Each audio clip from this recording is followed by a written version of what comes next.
Hello, everybody. Welcome back to Double Trouble Wednesday. Definitely double trouble with me in my little studio, whatever you want to call where I'm at. My fingers aren't quite operating in the way they should today, it seems. Welcome, and it's wonderful to see you all in the chats. Thank you so much for joining us again on this beautiful Wednesday. And before we carry on with our lovely Jessie, thank you so much, Sherry. I think I'm not quite sure how to pronounce your surname. Breen, our new member. I really appreciate you. And yeah, as you guys know, we have a membership channel now as well as our Patreon. So please join, because we're going to be doing next week, actually, in fact, Tuesday the 8th. Jessie's going to be doing another membership show with us. And then actually afterwards, we've got Jessie with a beautiful new guest as well, Dr. Nancy Krupe. But we're going to be talking about that in just a minute. And in the meantime, I'm going to bring on a lovely lady of the day. Hello. As long as it's not the night. Hello, Jessie. Yeah, I'm not really a lady of the night at all. That would not define me. But I must have a lady of the morning, the noon, and the night. The less I can sleep, the happier I am. But at some point, it catches up with me, and then I just like crash. right. But yeah, Yep, the lady of the moment, the lady of the moment. I like that. Happy to have you back, Jess. How are you? Doing well, yes. Yeah, exactly. Yeah. Happy to see you. Well, I'm wondering, I think before we even do the announcements, maybe you want to just open fast in prayer? Yes, let's do that. Heavenly Father, we just thank you for this day. We thank you for this time to be together. We ask that you bless our conversation today, and we ask, Lord, that you would help us to carry some of the heavier things that we hear. We ask that you would help us to have wisdom and knowledge and understanding as to what to do with that information. And we ask that you would bless our airwaves, our technology, our equipment. In your name we pray, Jesus. Amen. Amen. Thank you, Jessie. Before we go any further, I want to just wish our lovely viewer, Joyful Janine, a very happy birthday for yesterday. Birthday. Absolutely. Janine, you're such a bright, shining star. Thank you for being part of this channel. And I really love hearing your voice. Every now and again, Janine sends me a voice note on Facebook. And I love hearing your voice, and on Telegram and seeing you there. So I really wish you such a beautiful year ahead. And thank you for all the joy you bring, because you really are so joyful. So on that note, enjoy your trip around the sun, honey, and may it bring you lots and lots and lots of happiness. And I hope that we're going to be part of your journey this year as well. So, yay. And Jess, you've got some announcements to make as well, don't you? You've got some cool things coming up. Coming up, April 12th, a Saturday from 10 until 1, we have our first international land decode. So we're going to start to get into the quadrant crests and their symbols and what they mean and how you decode those. So registration for that is now available on my website, kingdomlivingwithjessie.com. And then I believe we also have the registration up for the next land assignment coaching series, which will be through the month of May. That will be, I think, Wednesday evenings. So if people want to get in there and sign up for those always fill up fast. But so the month of May, we'll have the land assignment series 1 through 4, which deal with the regional sigils and how do you read those? How do you understand the above ground maps that they do with the buildings, and how do you know who's part of the Brotherhood or sovereign military in your area? So yeah, so good stuff. Very interesting. Looking forward to that. And we've got a guest coming on Tuesday. Do you want to tell our viewers a little bit about our amazing guest think she'll certainly be doing more than one show, but you'll definitely be there on her Yes. introduction on Tuesday. So do you want to tell us Yeah, about so her? Dr. Nancy Krupe, she has an amazing testimony that really is going to bring out a lot about the corruption in the judicial system, as well as, what's happening with some of the different, I'll just say, some of the different organizations in the United States. So, it's going to bring out some of the trafficking issues. So I really encourage everybody be back, share that testimony, and watch when she puts out stuff because it's pretty expansive and she has a lot of information in there. But I'm excited. We'll get her on, and that's going to be an amazing show. Absolutely. And, just having had a conversation with her, and I'm just going to give you guys a little bit of a tidbit here. She's a scientist, and a young Italian woman, and look on this entire patriarchal system. I mean, from being a scientist, suddenly she takes on her entire legal defense. Never having had a law degree before, right? But takes on her own defense and has to go through all the courts, all three. She told me, and is doing it on her own. And wow, it is amazing to hear this woman's testimony. It's so encouraging to see that, because God really works in mysterious ways. He'll put the most, what's the word I'm looking for? Unexpected people in unexpected places. And these unexpected people who really start off being, let's call it the underdog, really have no chance against this entire misogynistic patriarchal system, right? Yeah. And there she goes, boy, cracking that wall brick by brick. I love it. It's so awesome to see people like this around. Shelley, thank you so much. Yay, another new member. Appreciate you guys. Really, really do. Thank you. Thank you.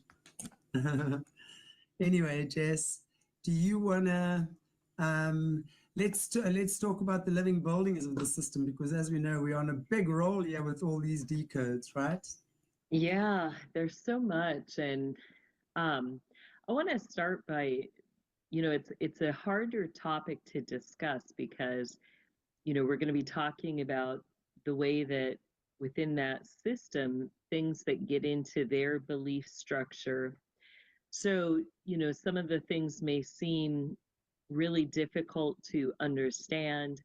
I'm going to try to kind of lay out how they see it and how they go about accomplishing what they're claiming they're doing. But at the end of the day, really what we're dealing with is magic and things that they're doing in the physical and the spiritual world. So there's some different aspects to look at the living building. So first, how I would kind of categorize it is you have buildings that they're going to be considering living buildings that or or we'll just say that stem back generations, centuries. So an example of that would maybe be like a castle or an old house property in the middle of the woods somewhere that an ancient witch is living in, and that building is going to be classified because there's been a lot that's happened on the land, and you have a spiritual connection that they're connecting to whatever house is on that property. So that's one aspect that we'll look at.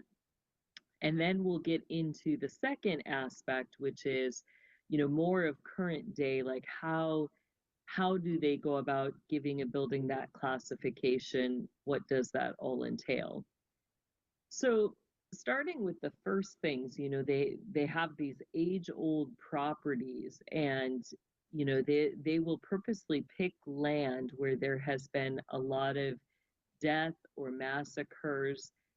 Some of those are going to be things that they orchestrated purposely to put a lot of blood on the land. It, you know, on some of the properties, it could include where they, you know, they have certain ritual grounds we've talked about before where they have grandfather trees. You know, so for that, they're going to use blood to basically water the trees. And they consider then that tree a living tree because it feeds off the blood of people. And then whatever houses or properties are on that land, they're going to consider a living building. Right. Wow. Yeah, so an Wow. example of that would be one of the, you know, you've got the Rothschilds mansion where they, you would have the Illuminati ball every October. They have a grandfather tree on that property. And so everything on that property then, not just the mansion or the house, but you even have, you know, all the additional buildings as well as the woods, like the woods are considered living then. And there's going to be certain ceremonies or things then that they'll hold on those properties because of that. So, you know, some of your King of the Woods ceremonies that are more connected with the higher level druids are going to be occurring at those places. You know, and then they'll have the Illuminati ball, which it really isn't a ball like, you know, like when you would go, they would have a lot of entertainment opportunities. They're going to have, like, when you first go, it's more like entertainment, the first part of the evening. So you're going to go, there's going to be all these different rooms with different scenarios, different colors, different levels of the within the system of what's happening in those rooms, but all different forms of, you know, grotesque evil. So you're going to get all forms of sexual sins going on, a lot of the orgies, whether they're, you know, just all involving people or whether those are going to include demonic spirits as well, or people hosting demonic spirits. So it can be a time where, you know, people want to sign, people in the system who are higher level want to sign up for events like that because, you know, if they're wanting to kind of get into that next phase of their degrees, or if they want to elevate in their position, that's going to be one of the ways that they can do it is by, you know, getting in with higher level members at events like that. Now within that, you know, there's going to be magical things that happen. So, you know, they'll set apart all these rooms for events to take place. But at the same time, because of the magic and the spirits that are going to be in that place, you know, there's going to be things that will happen with the house itself. So, you know, that's where you get into the, you know, they like the psychological thrill. You're going to have paranormal things happening within the house, whether that's, you know, doors opening, closing. A term that you might hear, especially in the horror movies, that would refer to living houses is that the walls breathe. So, you know, you may get this spiritual effect where it seems like the house is alive, like it's actually breathing. Can you just repeat that, please, Jess? Sorry, I didn't get that. You said something about the walls. The walls are what? The walls breathe. Like you'll get a spiritual effect where you know, the walls can seem like they're breathing in these places or houses. So, but Okay, again, so that's are we going to go to talking the like magic, to this. like the Repeat that. poltergeisty kind of stuff? Sorry, I think we've got a Yes, lag here. yeah, the paranormal activity, and that can be, you know, one of the paranormal things that people will describe is you'll hear them saying like the walls breathe, or you know, it seems like the house is alive, is, you know, kind of the effect that they'll get from the magical things going on with that. I want to just find out as well, you mentioned specifically with the living tree, the grandfather tree that has obviously been watered with blood. We've spoken about that before on previous shows. Mm-hmm. And I'm assuming that that would be human blood. Am I right? Yeah, yeah. Okay. So that would obviously give the tree be known as the grandfather tree, the living tree, and then the properties on this property on which the tree is would then become living buildings, because they then would take on that same spirit, I guess you can call it. Yeah, it'll be considered living, like, you know, the whole property will just be classified as living property. Is this specifically where, for example, we're looking at things like the child hunts and even the wild hunt? Because I know we've spoken about some of the child hunts occurring on some of the Rothschilds' properties. Yeah, like their Black Forest, you know, lodge and area in the Belgium area. Yes, you get lots of different properties, and they're going to continue to cause death, massacre, to put blood on the land. And then we'll consider buildings that are on that property living. And then the most depraved acts against humanity take place on these properties because it just wants blood. That living tree, grandfather tree, that has now had a taste of blood, just wants blood. Yeah. I wouldn't even say that the tree, I don't think the tree or the land wants that. You know, I think my personal belief is that, you know, scripture says that the earth has a voice, that the earth is one of two things that will testify before God, either on our behalf or against us. And I think that the earth is going to, you know, testify against all the wickedness, which, you know, it was never meant to receive blood. So exactly. I think that will be a testimony the earth will give forth. And scripture says the earth will spew out, will vomit out the wickedness within it. So I think we will see that, you know, in the last days. Why is it then that, especially if they're feeding the tree's blood, obviously the tree likes it, or the spirit, the tree sprite that's inhabiting that tree likes it. Right, yeah, you get spirits that demand blood that are, you know, stationed at those proper or on those trees or different areas. Yeah.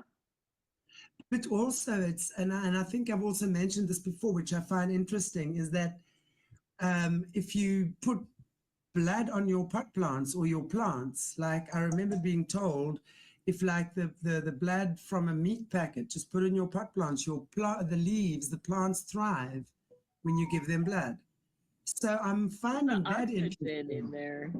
It's the oxygen. Yes. Yeah. Right. So, okay, I'm with you. So it's not necessarily the blood, but it's more the oxygen. But I guess they become addicted to it, right? And then there would be these tree sprites, and we know there's tree sprites are not all nature spirits. There's nasty ones and there's good ones as well. So obviously the nasty ones will then be migrating more towards that. And it becomes like addiction, I guess. I would imagine like a human becomes addicted to alcohol or cigarettes or whatever. The land, the tree becomes addicted to that as well because of the high It's like a drug. It's like that boom, that high oxygen ion concentration that it's getting all the time, right? So it's thriving in that. Well, I think it's more than that. I think that there's scientifically things as well. Um, you know, in a lot of those areas where you have the, some of the grandfather trees, like in Bohemian Grove, underneath some of those areas where they have the altar and the trees around there, it's all like, tunneled out. So there isn't soil per se. You have these huge root structures that are kind of in the tunnel system. But, when we think of how plants usually grow, you've got these roots that are in, soil.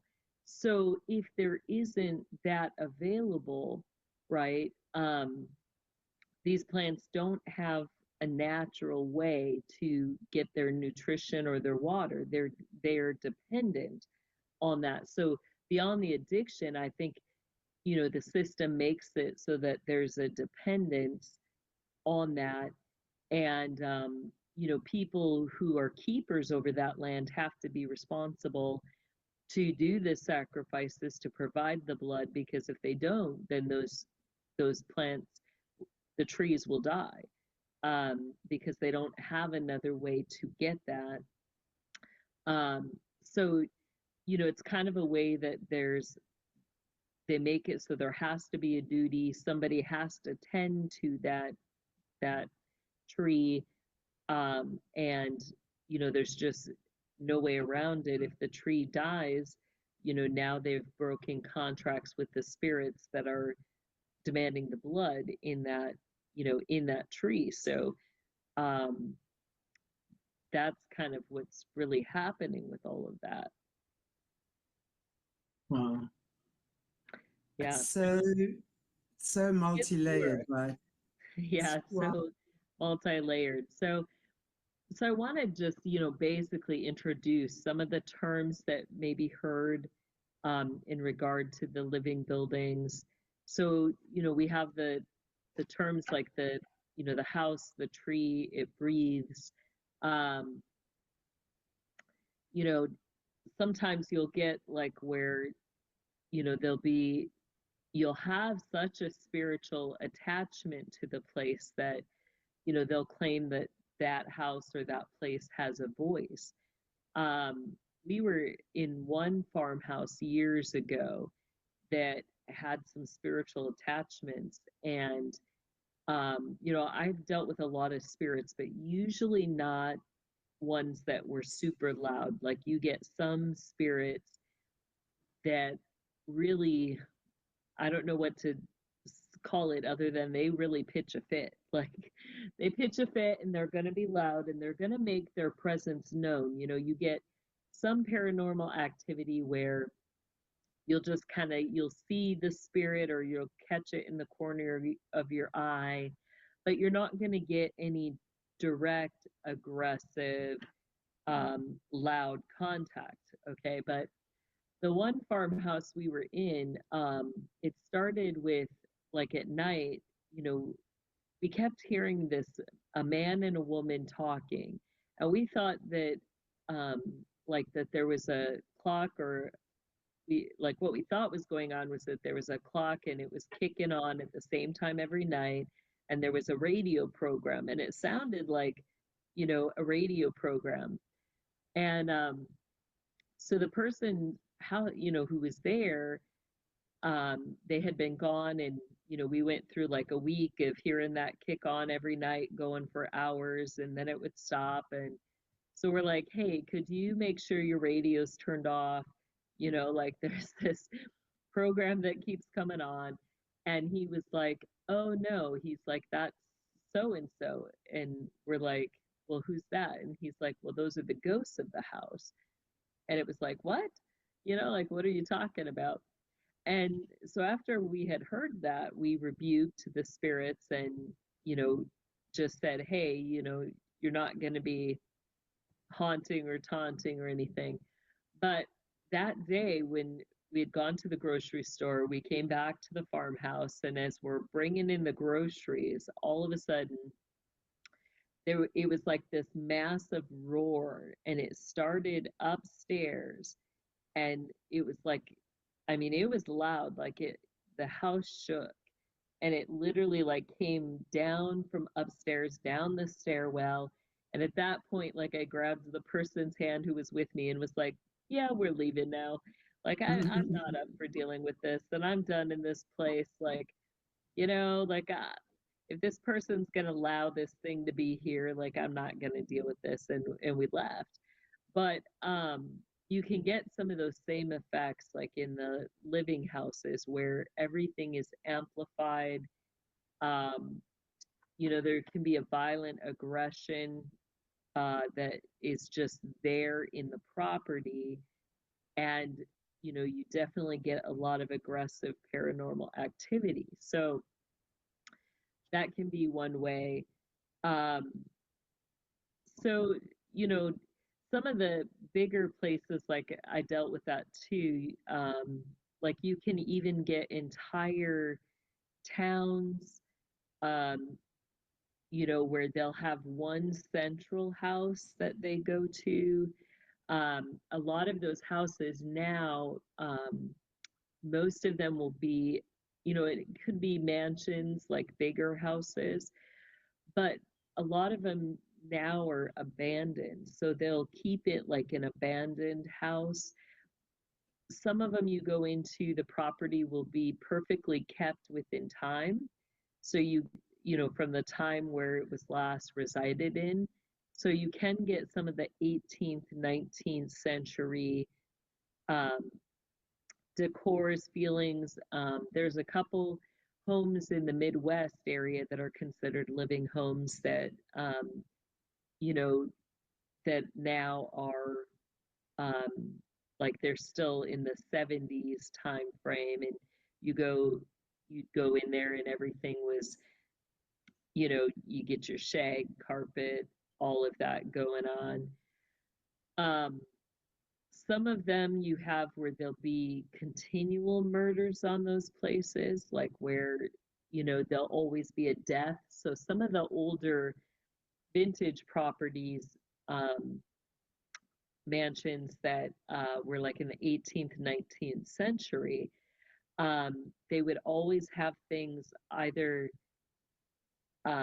like, some of them, I'll just say, had things with the wells, like where there was always whatever family bought that property, you would have a death of a child, and that usually would include a well. um, or like some sort of pestilence or sickness that would hit the child. um, so there's some that where that's what makes it a living property. And um, the feel you get, everything revolves around the children that die.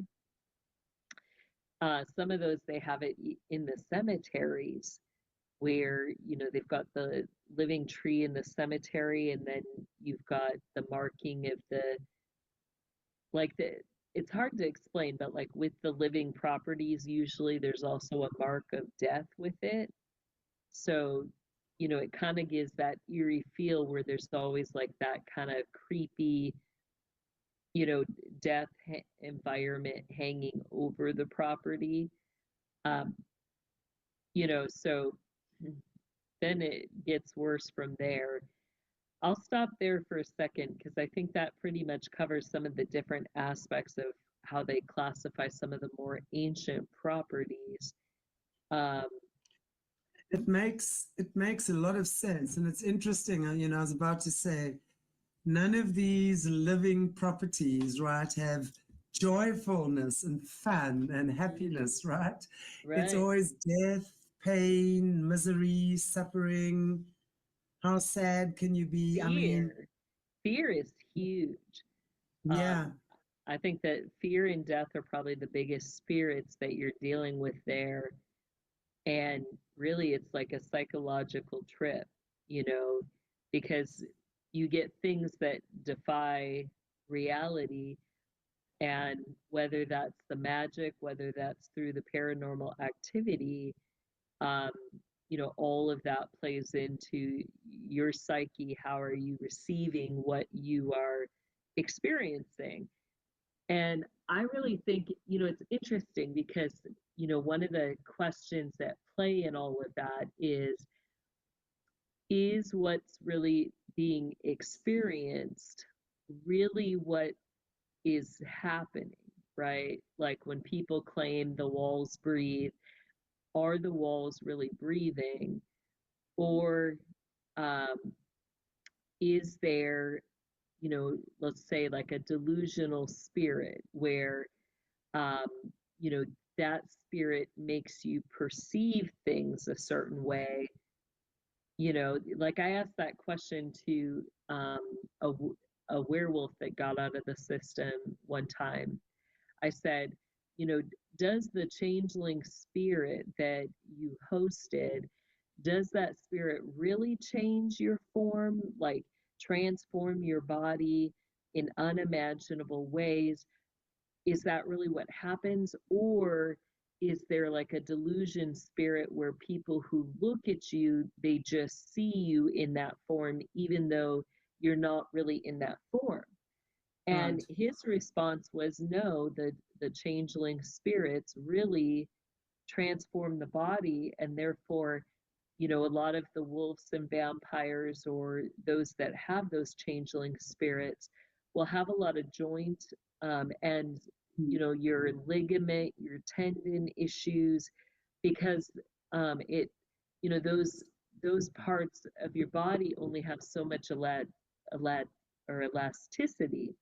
So he said that there'll be like an Yeah. elongating of the arms, the legs, because, over time, there's only so much the body can take, and they begin to get a lot of physical impact from how they use their body spiritually in that. Absolutely. Things that they can't fix or correct because your tendons, once they're stretched out so many times, they're not going to go back, because that elasticity isn't there. So is it the same thing with these properties, right? Is there a changeling spirit or multiple changeling spirits connected with that property? Are they able to physically manifest things through that home because of the blood or the things that are offered, the blood and the dead? Is that what gives them the ability to make it look like things are happening? Or is it like a delusion where people are seeing things like in a vision or a dream on the property? um, we don't have a Wow. direct answer to that, but that's something to think about. Could it not be a bit of both? I mean, surely, because I mean, It could, there's so many different levels of magic that they work with, right? right? And we know that our dark brethren don't play by no rules. They don't play Yeah. nice. We still kind of say, okay, well, this is how far we can go, and we'll play nicely within that realm, right? But not them. I mean, they can distort. Well, yeah, and you hear stories of people going on to properties and like they can walk through what's an open field, and during the daytime, it's like they're literally walking through an open field, and then if they go back at night, all of a sudden there's a house there, right? So how do you even explain, you know, things like that? It's like, well, how could you walk through it during the day, but now all of a sudden, like you're physically experiencing something at night that wasn't there in the daytime? Like your Hotel California is one of those where you get these, stories of truckers that have been driving, and all of a sudden there's a hotel that they stop and stay at, but the next time, that's not there. Where did it go? So, what Right. is the interface between the spiritual and the physical world that sometimes we periodically experience? I kid you not, I exactly what you're speaking about there, I experienced. I have most definitely And I remember as a child, because we lived on the farm, and there we would drive 40 miles into town, right? And a lot of it was on like the farm road until you got to the tar road. But as long as I can remember, there was a certain house, but it was quite derelict. No one was living there. A certain house and like a little outer building next to it, that whenever we drove this road, it was there. And then one day, it was gone. And I said to my father, I said, where's that house that was there? He said, what house? I said, there was a house. And I argued with him. Like, there's never been a house there. And you're like, I've seen it there. I can describe it to you. That's insane, because I've never, ever understood that until now. Like what you've just said there makes perfect sense. It's built on a, you know, some of those properties, they build on a, like kind of at the place of a spiritual veil. You know, you get the same thing with some of the military bases where they'll build the base on the brink of that spiritual veil. So part of the base operates in the physical world, but then you have a whole another part of the base that's operating within the spiritual world where there is no time. You know, so it's like we don't have a way to describe some of these things, or, you know, and people think, well, what do I do with that? Like, I know I'm not crazy. I know I saw something there. I know people have whole experiences, you know, where, and it's not just a spiritual, like it's physical. So you're like, how do I describe, you know I wasn't off my rocker. I wasn't crazy. I was there, you know, I interacted with people, but how do you even begin to describe that? Now, they even have entire ships with that too. They have a ship, you know, sometimes I just have words that I used to personally describe things, but I called it like a time loop, even though I knew it wasn't, like, you're not dealing with like going back in time or anything. Like, that's not what it is. But there aren't other words to necessarily put to these things. So, like, from car to rock, and it went other places, but you had this massive, almost like Titanic type ship that would travel from car to rock and would sometimes go to the Biltmore area, which doesn't even have any water, right? You would have it go other places. So sometimes, you know, that would be taken and used to get up to the Ragnarok that was near the Aleutian Islands or Greenland. But, you know, so when you get on, it's like this whole other time, you know, where everything is back in the you know, early 1900s. Um, and you're just like, this is so weird. You know, you feel like you've gone back in time, even though that's really not what it is. But, you know, so people have sometimes described too the Nazi air balloons, where all of a sudden they find themselves on this, you know, Nazi air balloon. And, you know, they're like, it's just like a wild trip and ride, you know. Um, but I don't know. Yeah, so, you know, you get these strange properties that are that way. Biltmore is one of the biggest, where I spent the most time. Um, that whole property is considered a living property. Um, so then you get to beyond the feeding of the tree's blood, you get other things that they can use to classify it as such. So, like in a lot of the elite, the older mansions or homes, um, you would have where literally this, like, you could have above ground cemeteries that were out in a wooded lot somewhere on the property. Um, but you could also get where literally the cemeteries are built underneath the house, and they would do kind of similar to what you find in Israel. I don't know if anybody has experienced how they bury and build up their cemeteries in Israel, but like the graveyards I experienced under some of these mansions and houses, you would go down and it would be like all these cobblestones basically, or stones. So the whole foundation underneath would be all these stones.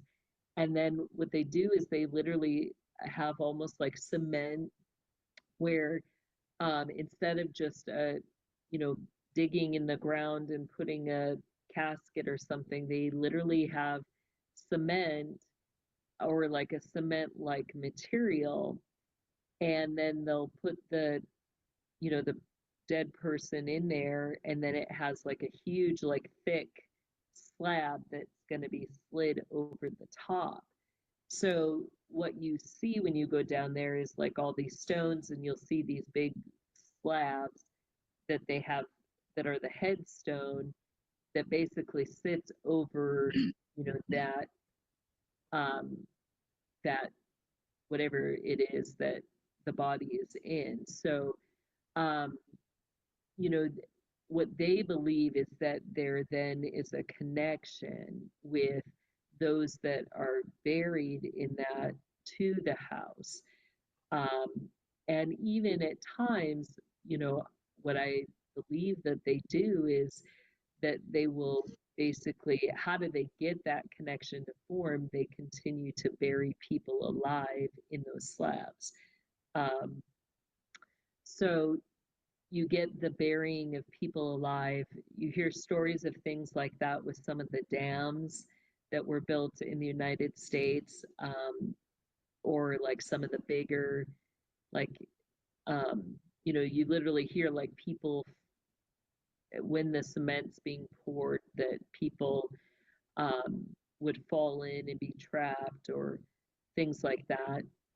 So the concept with the living house and those that are buried alive is huge.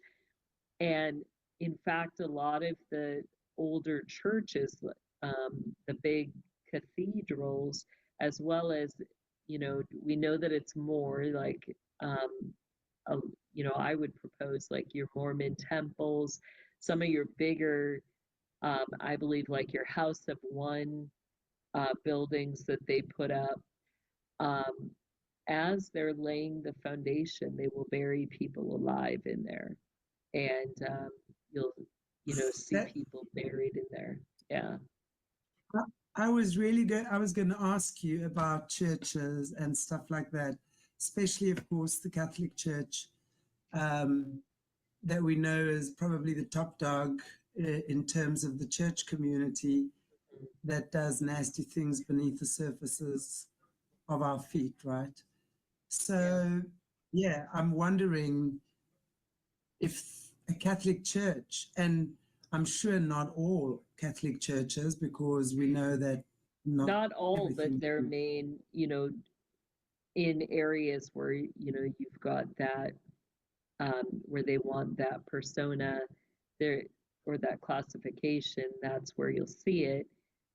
But and it's not always against the land either. They desecrate the water sources as well. So you get where people are either murdered and bodies that are put into the water sources, whether that's the well, whether that's a water tower, or they'll have people die, drown in there alive.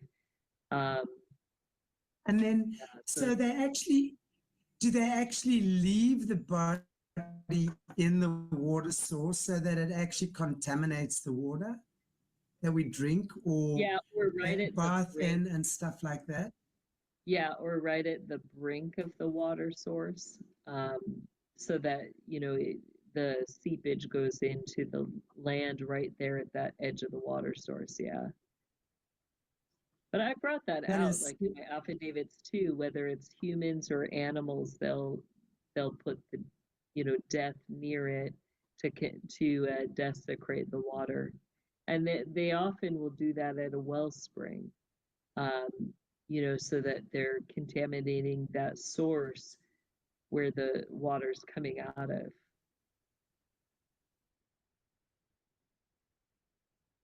It just leads me to think about everything now, because we understand, when we're looking at how the ley lines and portals, where they are, obviously Earth's natural magnetic grid, right? And we know from a lot of conversations with you and some other people in the know as well about where, like the slaughterhouses would be strategically placed on ley lines, the churches, these big sporting arenas, that isn't necessarily about anything corrupt on the surface, but beneath the surfaces, obviously. So I'm wondering, would some of these places also be considered living buildings? Even something as, let's talk about, what do you guys have in America? The big sports games, or what is it? Super Bowl. Yeah, like the epicenters, or like the coliseums. Yeah. Would that be considered living buildings? Some of them, but not all, because right. The coliseums, those are going to be places where they have the games, you have a lot of death, right? But not necessarily like a place where, usually the living buildings are connected to a place where something is going to be considered residing there, whether it's an old witch, whether it's a church where they're going to have people coming, and you've got the priests that kind of live and tend. So there's a concept, usually with your living buildings, you always will have a keeper or somebody who tends it. Now, technically with the coliseums, you could say that because you get the janitors or things, but they're not usually residing there on the property. So that's kind of the difference. Usually there's something more that's there, which is why they have the keepers, the tenders. So whether it's the spirits that are there, whether it's a mythical creature like a dragon or a serpent of some sort that they're keeping alive, even giants, some of them, or fairies we've talked about, like the fairies at the Biltmore area. So usually there's a bigger connection to the overall picture as to why they've classified it as a living building. If we're looking at, for example, in the past, you've done quite a few decodes for us on how to, like the churches, stuff like that, specifically the arches, etc. Is there any specific way in the way that the architecture has been structured that people can recognize that it's a living building? What are the telltale signs in terms of the architectural structure? Yeah, one of the telltale signs is going to be that you get the gargoyles. Gargoyles, they sit on either side of that. Is that for sure all the time? Would that be like pretty much 100% of the time? Usually all your buildings, like your churches with the gargoyles, are going to be considered living. You also usually with those will get more of the, it's common to see kind of like the spiky pinnacle type roof structures where it looks like you get all the jagged pinnacles. Those for sure usually are considered living buildings. Funny, that's what I was thinking. That's exactly where my mind was going. Yeah, and like then you have a very complicated pentacle seal at the front of the building where the more intricate that front seal, the more elaborate, means a higher level of magic, and all of that in connection usually is connected to, for the churches, for the, the living, they're considered living and usually you get the those spiritual gates are going to have a very um, wide spectrum of the areas that can be serviced through them. Meaning, usually you'll have access to the heavenly realms as well as to the lower realms. So you'll have a gate to hell in that place. Um, then you'll have, access where they can go from A to B to C to D, and usually it will be pretty wide use of the gates in those places as well, because they're going to be used frequently. So they're going to build a lot of access, horizontal access in those places. This is so freaky, man. I was thinking also Notre Dame, and Lisa D popped that up. So I'm wondering what your thoughts on Notre Dame are. Oh yeah, the new structure of that they've kept. You see, we should do a decode on that sometime. But yes, Notre Dame would be considered a living, living place. But yeah, it gets worse because you get then like in those properties, they will have other things that are going to classify them as living. You can get where the blood is not just added to the building or the foundation, the land that it's sitting on, but you're going to get blood or human, we'll just say human added to the materials or the things that are used to build the property, whether, that's going, so you'll get a use where, so there was a guy, one of the guys in the system up in Pennsylvania area. He was renowned for building furniture or things that would go in the home that was considered living. So, like they would use the grandfather trees or have trees like that where they're going to feed those trees blood. Therefore, the blood gets into the very essence of the tree, and you get a lot of this, spirits that are in that as well. But then he would, at a certain time, would chop down the trees and would basically make furniture or things out of that wood, therefore making that furniture that, therefore classified as being living. So you get that concept with a lot of the like the older Victorian homes as you go into view or tour those places now, because they keep them abandoned, they keep them in their original state, from the last residing time frame. So you'll randomly see these single chairs, beautiful, designs, usually mahogany wood. Mahogany was a huge wood that they used with these. You'll see the red velvet on the chairs. You'll just see this random chair sitting in a hallway, right? But what is it? It's a clairvoyant chair. So they would use a lot of that furniture in the clairvoyancy, you know, so that is interesting. You also get it then the blood or different things being mixed into, with the material that's being used to make windows or glass or mirrors. No, come now. Is there anything that's sacred? Come now. Are you being serious? No, I'm being serious, yeah.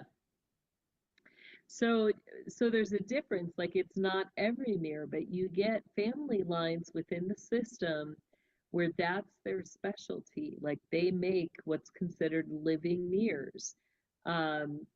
So like your old stories, like where did your stories, like, Cinderella or Snow White, where you have the wicked queen talking to the mirror and, the mirror basically having a life of its own, right? Where did those stories come from? It's, through these occultic practices. Now, George and I had an interesting situation in Louisiana one time when we were down there. We had gone to an antique store and just picked up all these random antiques. We wanted to show people, you know, that you need to pray over things that you bring home, and, you know, you never know what you're going to get, but, you know, you can introduce a lot of stuff into your home by just buying old things or things that have belonged to other people. So we just randomly picked out these things. You know, it's common like with old toys or books.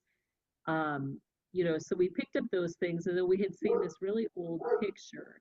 So in a frame, and we thought, well, yeah, let's take that too. So then as we got, you know, as we were doing the event, we George used his little electromagnetic detector and was putting it up to items, and, you know, there shouldn't be any electricity coming from these items, right?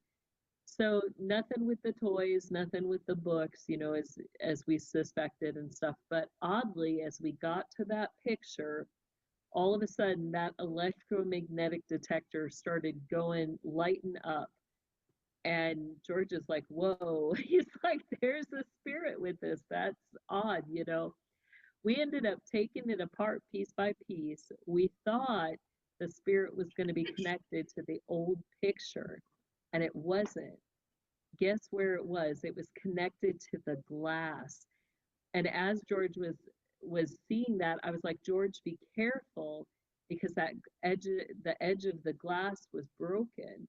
And I said, be careful, don't cut yourself, because so even in little things, like you'd have little innocent things, somebody would be taking apart a frame to change out the picture, and they would cut their finger on that glass and be giving that spirit blood then, and that becomes a blood contract. Now they've brought it into their home, and they now have this blood contract with the spirit. So you get things like that, you know, that they would use, and you'll see in those old mansions where they commonly will put 3 mirrors in a room, and, you know, why they would use it for access, spiritual gate, or like as a gate access, you know, where they could go from one room to another. But they also would use it in a lot of their necromancy magic, which is when you get into the darker side of necromancy, you're going to get into a lot of the blood magic. So, you know, it's important to understand that, you know, it's not just that they're wanting to appease spirits. There's blood contracts that are involved with the living buildings, as well as, you know, you get your blood contracts in the necromancy and in the blood magic. You know, so those buildings will be established in the land as strongholds because of the blood contracts that are bound to that property, that land. Is there really a way to get rid of it? You know, a lot of them they'll keep as abandoned buildings and still use for generations. You know, really it's only released when the building is demolished in ashes and the ground is anointed, and the altars, the low ground, you know, are broken. That's when those contracts are broken. They usually always will have an altar in connection. For the castles or the stone buildings, the buildings themselves are the altar that the blood contracts are made at. So yeah. So it's not an altar in a room of the building, it's the building itself. Yeah. I mean, just the entire building and everything that exists. And each room is like its own little shrine, I guess, right? So correct. Yeah, like your star fort bases, you know, where you've got the flat and then the 4 corners, like literally that's considered 5 altars, but the building itself, the fort itself is considered a stronghold and altar in the land. Wow. Wow, wow, wow. How fascinating. Anyway, I look forward to carrying this conversation on, unless there's something else you want to add now. I know we do No, have a let's part two. carry, yeah, we'll carry it on in the next, people want to come ready with maybe some of their questions, but Absolutely. we'll keep discussing some more in that. So It's fascinating. I mean, it's true what you're saying. You know, this is really now going into the deep, dark stuff. This is freaky. This is just freaky, because all the stuff we've been hearing about, you know, and as you say, you know, these haunted houses, these movies we see, it's not some overactive figment of someone's imagination. This is real stuff. And it has been real since the beginning of time, basically, right? So it's so important to know this stuff. I really think, you know, it's almost like exposing this is as important as the survivors' testimonies. That's because all of this goes so hand in hand, actually. It all goes so hand in hand. yeah. Anyway, it's horrible to think about that.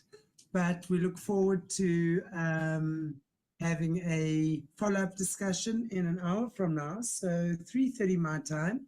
And that's going to be on SOULutions with Chanti. So just check your YouTube as well, SOULutions with Chanti. We'll do the Q&A. I think, yeah, that'll be 9:30 Eastern. Yes, 9:30 Eastern, 4:30 GMT +2, or CAT. Shall I just say from now on, 4:30 CAT?